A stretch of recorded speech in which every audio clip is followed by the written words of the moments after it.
Welcome back to another technical deep dive here in the debug zone. Today, we're tackling a big question and breaking it down with insights from other users. Hopefully, this clears up some misconceptions and helps you get the answer you need. So buckle up, stay a little curious, and let's jump right in.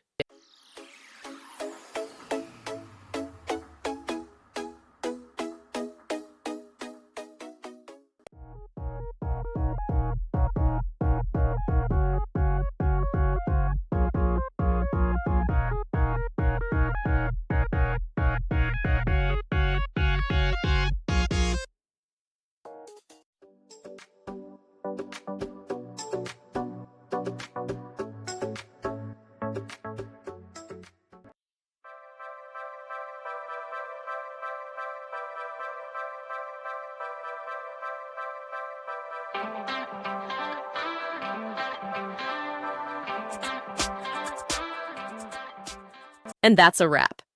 I hope you found the answer you were looking for. If you did, take a second to hit that subscribe button. It really helps out. And let me know in the comments which solution worked best for you. See you next time in the debug zone.